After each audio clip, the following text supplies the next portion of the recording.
Do you want to know why you should keep targeting Breece Hall and Kenneth Walker in fantasy football drafts in 2023? It's time to find out and a lot more here as we look at the second-year running backs and quarterbacks only on Locked On Fantasy Football. You are Locked On Fantasy, your daily NFL fantasy podcast.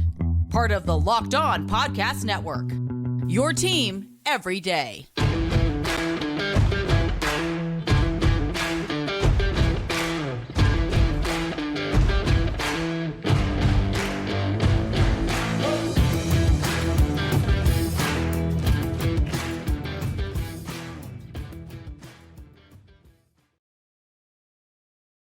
And welcome to another edition of the Locked On Fantasy Football Podcast. We're into a new week. That means a new topic here on the show. And we're going to break down second-year running backs and quarterbacks here for you. So we'll look at the fine class of sophomore backs. Hopefully there's no such thing as slump with them. And then look at some quarterback sleepers that could have some interest here later in drafts. We'll get into all that on today's show. Thanks again for making Locked On Fantasy Football your first listen today. We're free and available wherever you get your podcast. Subscribe and follow us everywhere. This episode of Locked On Fantasy Football is brought to you by birddogs. Go to birddogs.com/LockedOnNFL and enter promo code LockedOnNFL for a white tech hat, which I'm sporting right now. With any order, you won't want to take your bird dogs off. We promise you. All right.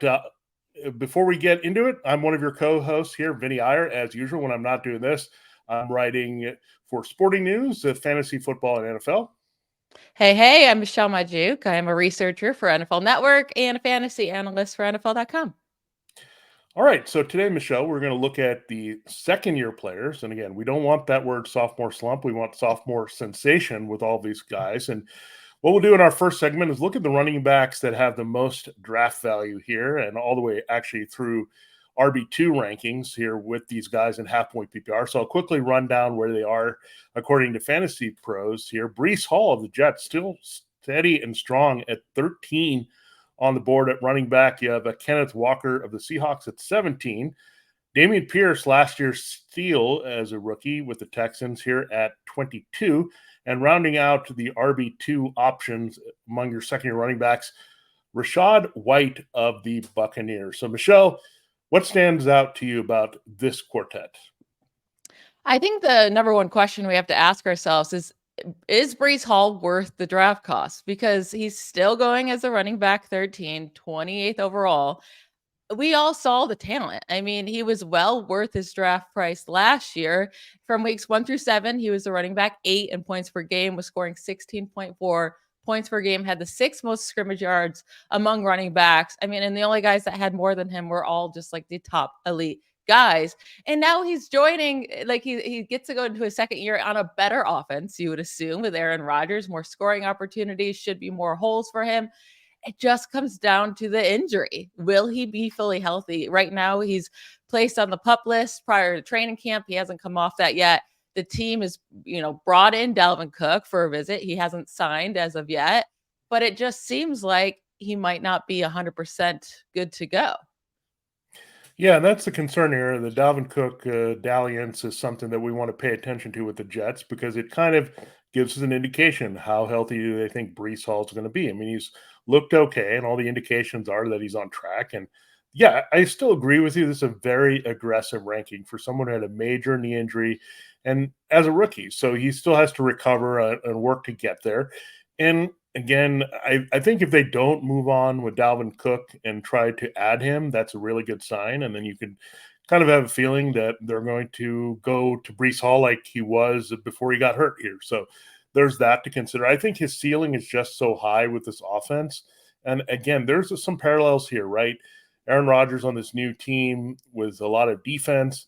This team could be ahead in a lot of games or in position where they can run the ball and hand the ball to Breece Hall in different ways. So I think I like that aspect. There is maybe a parallel even to Aaron Jones and what you can get out of him with a higher ceiling here if the volume is up here. And again, it just depends on what else they do at running back. I'm not right now too worried about Zonovan Knight or Israel Abanikanda, Michael Carter, any of these guys too much behind Breece Hall. So that's the good thing here for Hall. Now, I'm going to go down a little bit to Dameon Pierce. He was last year's darling. I had him on several teams here as my RB2, and that's what he came through as, right until he got hurt late in the season. That was a bummer. We didn't have him for the fantasy football playoffs. But now you look at this offense, it looks a lot better, right? We didn't have any competent quarterback play last year, MIchelle, with Davis Mills, and he was pretty much the offense, right? When they had to give the ball to someone to move the ball anywhere on the field, it had to be him for the most part.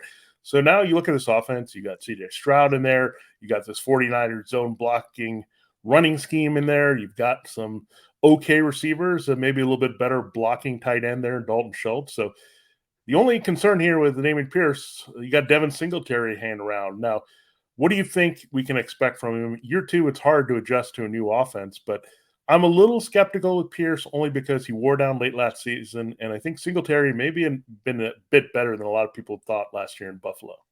I'm really not worried about Devin Singletary. The thing with him is, yeah, he's a good runner, but he's smaller. He's not going to steal the goal line work. And he's like one of the worst pass catchers among running backs in the NFL in terms of efficiency. So that's where I think one area that Dameon Pierce can really grow, because he was a great runner last year.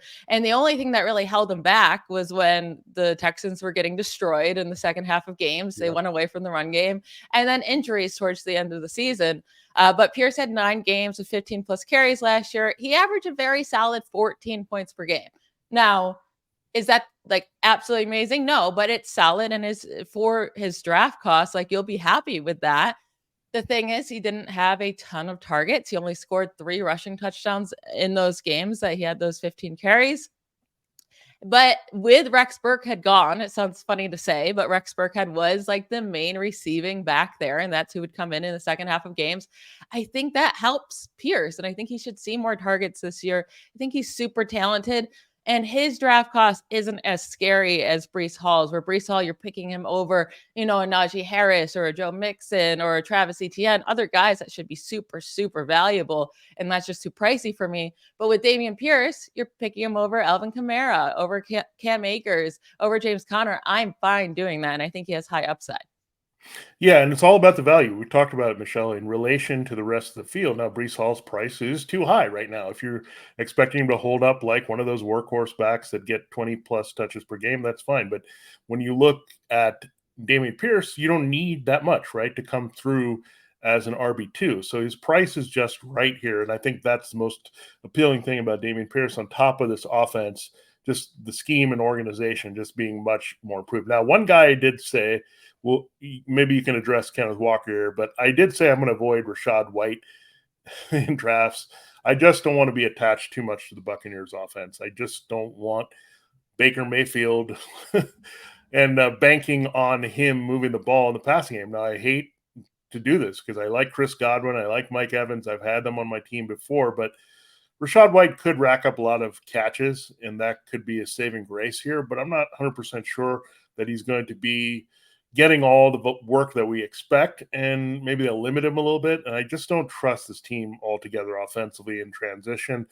I'm not sure also if Rashaad White can hold up as well on the early downs. We've yet to see that because we've had Leonard Fournette in the mix as well, taking pressure off him. So I want to see a little bit more from Rashaad White. I think I'd rather looking at MIchelle as a flex type player versus like, okay, I'm going to lock him in. He's a solid. I'm going to get a good RB2 value from him here, and I'm going to set it and forget it with him every week. Do you kind of feel that way? And maybe do you feel that it's justified that Kenneth Walker is ahead of him?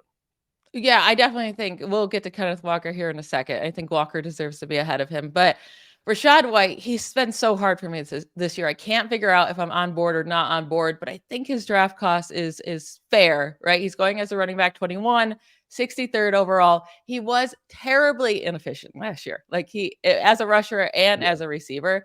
But his usage was, especially in the passing game, was something that we can take as maybe this means that he will be a viable fantasy asset moving forward. He was one of just 7 running backs to have 100 plus carries and 50 plus receptions in their rookie season since 2017. The other guys were CMC, Saquon Barkley, Alvin Kamara, Miles Sanders, and Kareem Hunt, and Najee Harris. A good group of guys to be involved with. The issue was there was Leonard Fournette there as well, and he stole 262 running back touches last year. who are those going to? I mean, his competition is Chase Edmonds, Keyshawn Vaughn, guys who have not been impressive. I honestly, his biggest competition might be an undrafted free agent this year, Sean Tucker, who should have been drafted in the 3rd round if it wasn't for his scary heart condition that just popped up. That's like his biggest competition. So I do think he gets a ton of work. The biggest issue is like, how bad is Baker Mayfield in the Buccaneers?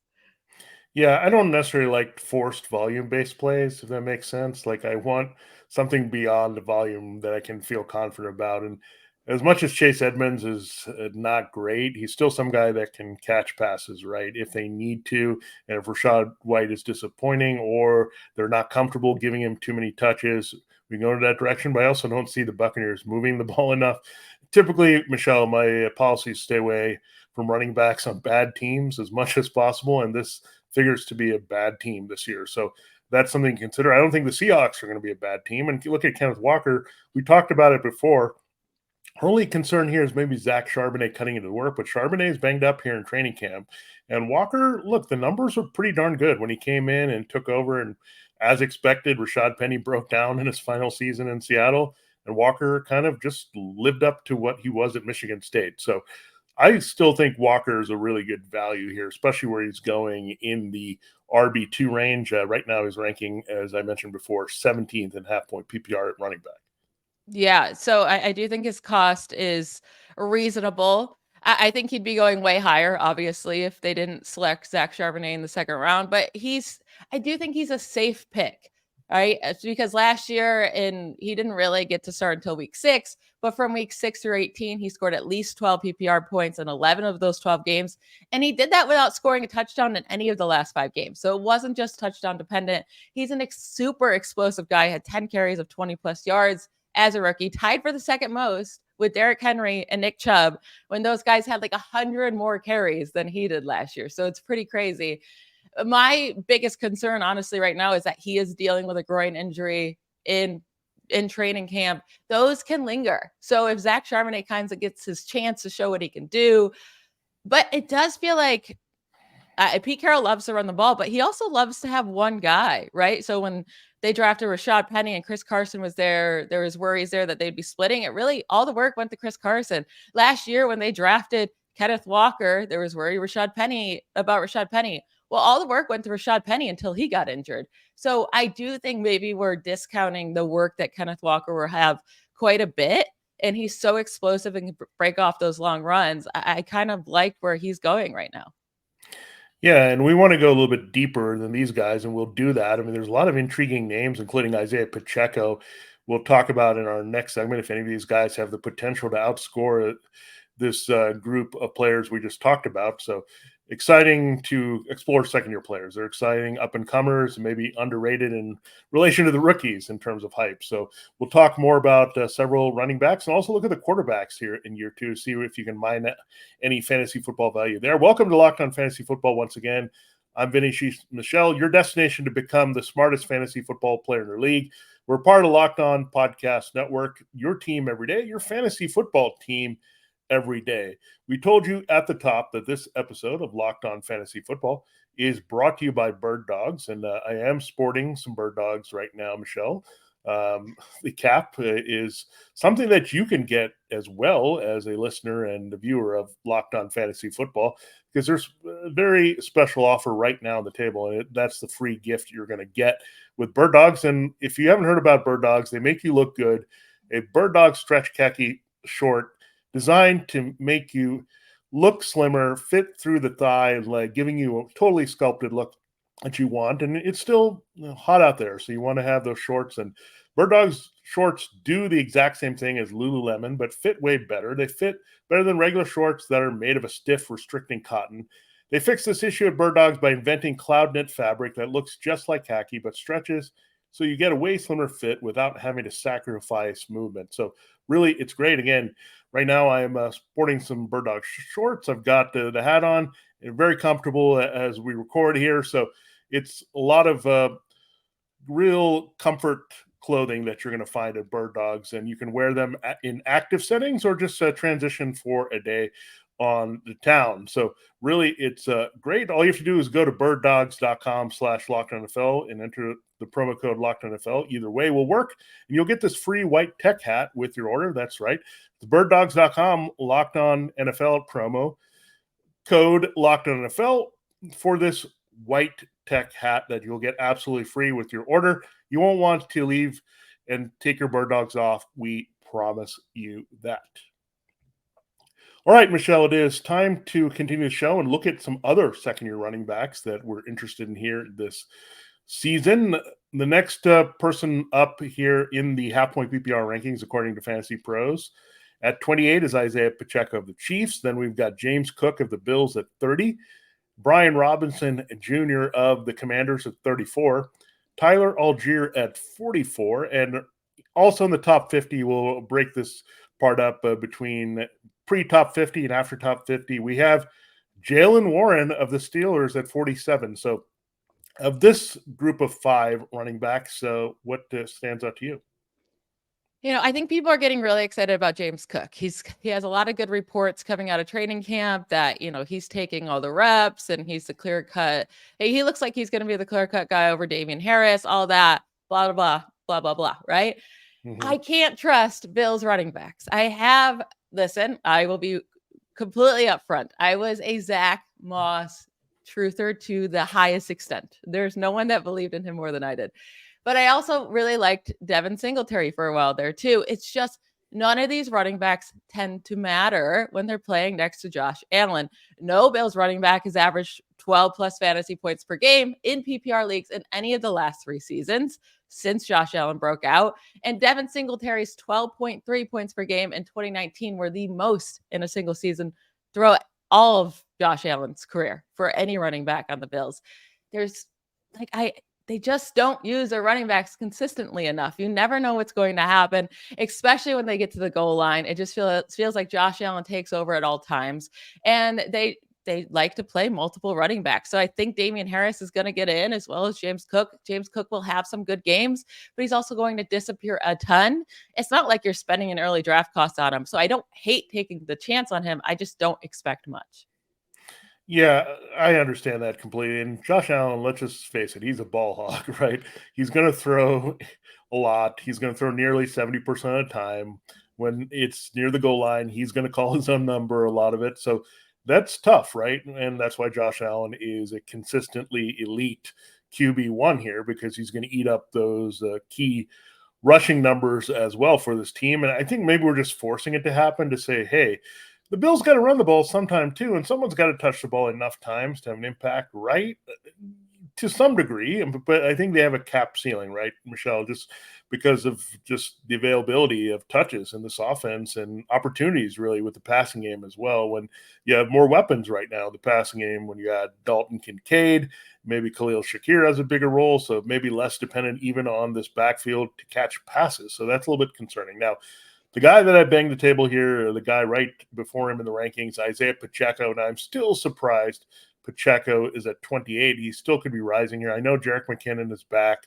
They really don't lose much in the way of backfield touches here, and that's a concern, right? And Pacheco, even though he had the good game against the Bengals in the AFC Championship game, catching passes, there's still a concern that that's not his key role. But I just look at another thing that I think Andy Reid and Patrick Mahomes love Isiah Pacheco, and that's very important because whenever Andy Reid loves a running back, he's going to find ways to get him the ball. And really only in recent years, because of injuries and attrition and maybe Clyde Edwards-Helaire not being very good, you've had Andy Reid backs disappoint in fantasy. That's been something that was tried and true for a long time, and we said, okay, there's no way Clyde Edwards-Helaire misses. But the problem is he just wasn't good enough, right, to handle all the things that Andy Reid wants to do. And I think Pacheco, a little bit underrated, that they can use him more in the passing game. He's going to finish a lot of drives. This team's going to score a lot, right? He's kind of the anti-Rashaad White, right? He may not get the volume that you're looking for, but he's going to get some high leverage touches for a team that's going to score a lot of points, and he's going to be more involved in the passing game than you think. Yeah, so I definitely am that risk taker fantasy player. I want to take guys with high ceilings. So I'm going to go with the Rashaad Whites or the James Cook over Isiah Pacheco. Pacheco, like, this is the thing with him. People didn't expect really anything from him because, like, he just came out of nowhere. And he looked talented on the ground, but he didn't really do much of anything for fantasy. He took over the backfield in week 10. He had more than 16 touches in just 1 of 9 games. He never scored more than 16 PPR fantasy points. He had 10 total receptions throughout those 9 games. He is the definition of touchdown or bust. Like, if you get a touchdown from him, he should score, 13 to 16 points. Cool. Like, that's pretty much your ceiling with him in any given game, unless he knocks in 2 touchdowns. And then if he doesn't score a touchdown, you're going to be lucky to get 5 to 7, 8 fantasy points. It's not really for me. He's not the back I desire. I get it. He's talented. He'll be fine for you in your RB2 spot. It just, he doesn't have a high enough ceiling for me. Yeah, and really it comes down to how much work he's going to get in the passing game. We know Jerick McKinnon also scored a expected number of touchdowns last year. So there's that. So maybe he can siphon off into that. And again, I'm not saying that he's going to jump in and give us RB1 numbers, but I think he could be a little bit more appealing as an RB2. Now, interesting that we look at some of the other backs, and if you want to address Brian Robinson, we can, but I could go a little bit deeper here. I stopped at 47, but right behind Tyler Algier and Jalen Warren, Jerome Ford. Now, I am interested in one of these backs as a handcuff more than the others, and it is Jerome Ford. Like, I like Tyler Algier, but there's other options there if they wanted to spread it out beyond Bijan Robinson. You expect Bijan Robinson to dominate touches. Jalen Warren has been hyped up a little bit, but we've heard this before. Najee Harris is there, and I think they're both worthy handcuffs, right? But I look at the Cleveland Browns offense. It is dependent on the run and what Nick Chubb can do. And Chubb just is maybe overdue for wearing down a little bit and having some injury attrition. So when you look at that, I think Jerome Ford, he's the must-have handcuff of this group for me. Do you agree? And do you feel like all these guys are the true handcuffs that you're chasing in these situations? Yeah, I mean, I think Jerome Ford only really comes into play for fantasy relevance if Nick Chubb were to get injured. So if you want insurance policy, if you were to take Nick Chubb early, I think that's fair. One guy I'm super interested in taking where he could be a handcuff plus maybe have some relevance without his guy getting injured is Pierre Strong of the Patriots. It all depends on if they sign someone, right? They brought in Dalvin Cook, they brought in Zeke, but they didn't sign either of them. So obviously if they bring in a veteran, this cancels out this take, but they clearly want a counterpart with Ramondre Stevenson. They don't want him to have to do everything this year on offense. They've always been an offense that wants multiple running backs in their backfield being productive and getting snaps. And Strong was a 4th round pick last year. He only had 10 carries, but he had 100 yards and a touchdown on those 10 carries. So tiniest of sample sizes. But I think if they don't sign anyone else, Pierre Strong is going to get snaps and have a role. Yeah, I mean, I hate to say that you always don't look at the other Patriots back, right? Yeah. Because you get so nervous about one guy handling the load. So, okay, who's the other guy? Who's the other guy that we can try to get value with? And Ramondre Stevenson's price is so high right now. This is the only way you're going to get a piece of the Patriots backfield. You could target Pierre Strong, even if you don't have Stevenson here, to say, hey, there could be some attrition here. Stevenson's going to have to handle a bigger workload, and we'll see what happens there. So that is a really good call. I'm going to go up the board again real quick. And, well, I'll first stay here and say Zamir White. We'll have to see what happens with Josh Jacobs, but obviously he'll have a different type of value. But I could also see this being a messy committee with different backs being involved. So I'm not too interested in Zamir White, but Brian Robinson Jr. to me is a little bit interesting, Michelle, because you have Eric Bieniemy coming over from the Chiefs. So now is there a parallel between we use Jerick McKinnon style touches here for Antonio Gibson, get him involved in the passing game, and we give Brian Robinson Jr. the early down work? I don't know if it's going to be that simple. I don't know. I think I'm going to avoid the Commanders' backfield. I just do not trust things. And we'll talk about your second-year favorite quarterback here, Sam Howell. But, again, another offense I'm not maybe going to invest in, at least in the backfield there in Washington. Yeah, Brian Robinson's just a dude. He averaged the fewest fantasy points per touch among all running backs with 200-plus touches last year by far. I mean, by far. So he's not someone I'm dying to get. He'll get touches. You might get some touchdowns, but he doesn't do it for me. Yeah, he's just way too high on the board to me. I mean, he's way too high. I mean, I know 34 is not that high, but I don't know if I would even trust him as a flex play at this point. So, yeah, that one I disagree with. And, again, good running back class you can exploit, but definitely one of those first four guys we talked about has a lot more appeal than the back end. Now, we will get into the quarterbacks. There's some quarterback values we can look at. MIchelle and I talked about different quarterbacks we're going to target there as QB2s with some upside there. We'll break that down for you in our final segment. I do have to tell you about FanDuel Sportsbook, the number one sportsbook in America. Football season, yes, it's about to kick off, and FanDuel is giving you the chance to win all season long, because right now, when you bet on a Super Bowl winner, it's time to do that already. Yeah, the futures are here. You can get bonus bets every time they win in the regular season. That's right. You do not get this anywhere else. Just pick any team to win the Super Bowl, and you'll get bonus bets for every victory.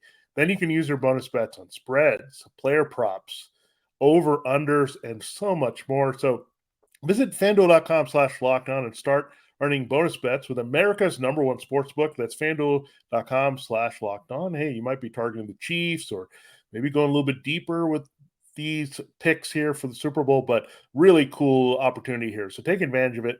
Take some time to visit FanDuel and check it out and look at the money lines and all the good stuff there that you're going to get on, and get your Super Bowl bets in here, because the 2023 NFL season just around the corner, and especially for us in fantasy time, we're excited, and time to make those bets now.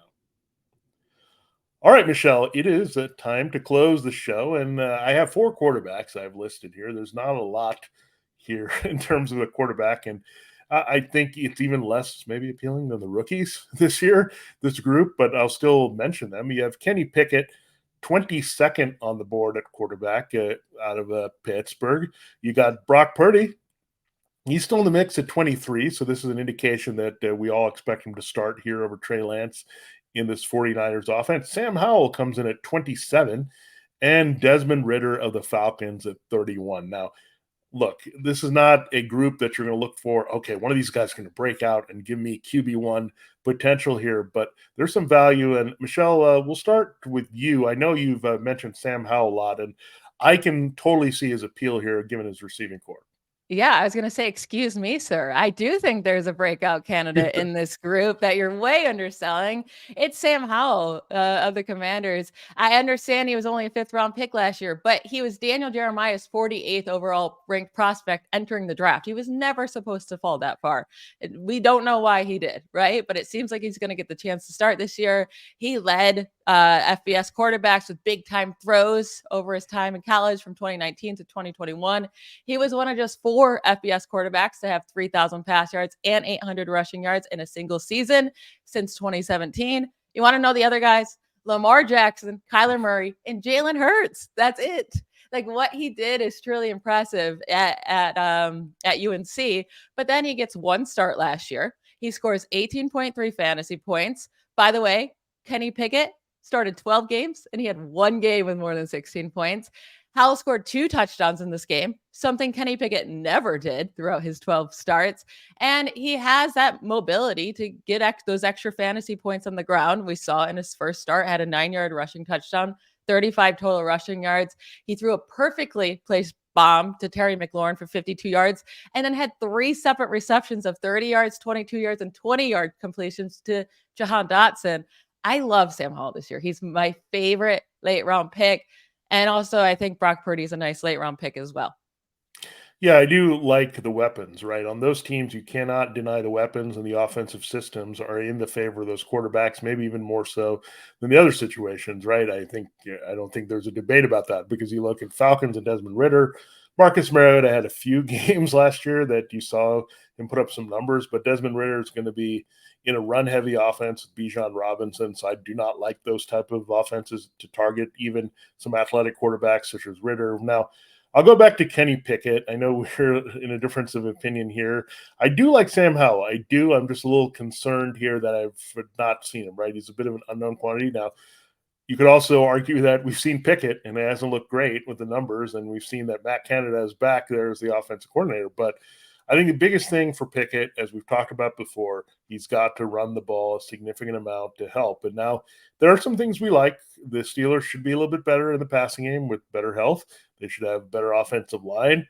They should just be a better team overall, right? And maybe they'll take some of the reins off Kenny Pickett and let him throw downfield to some of these weapons he has, because I don't see Deontay Johnson having a scoreless season. I mean, the numbers and metrics say he should have had a much bigger season, maybe just not getting the ball enough. So that's something you look at. I think George Pickens will be better. And again, we talked about Allen Robinson a little bit. I think having a red zone target like that on top of Pat Freeman is key. So I think, to me, Michelle, I think you saw the flashes with Sam Howell where we saw the bits and pieces around Kenny Pickett, and they haven't come together yet. So maybe that's what it is. And maybe it's going to be one of these guys puts it all together, but it's just hard to say we're going to go that direction. Now, how high do you think Sam Howell is going to finish? Because I think Kenny Pickett, I think maybe finishes a few spots higher at best here as a QB2. But do you think Sam Howell could sneak in? I mean, we've seen Taylor Heineke and others put up some big numbers at times in this offense. This is the thing with Sam Howell. He could be atrocious and be benched after week 5 and do nothing. Yeah. Or I do think his ceiling is a top 12 guy this year. Like, no, I would never say he has a ceiling of top 5, but I won't be shocked if he puts together a nice season as the quarterback 10, 11, 12 this year with his rushing ability. But one guy I think we definitely need to hit on too is Brock Purdy. I mean, he was actually a viable fantasy asset last year, unlike any of these other guys. It all just comes down to, do we believe it will continue, right? I mean, he scored 2 or more touchdowns in every game he started. Is that sustainable? He has the best weapons probably overall in the league. He averaged over 18 fantasy points per game over his first 5 starts. Does the elbow injury affect him? I don't know. What are your thoughts on Brock Purdy? Yeah, I mean, he's the classic 215-2 guy. I like to write about these guys, and Jimmy Garoppolo used to be my 215-2 guy. In this right matchup, you're going to get 215-2.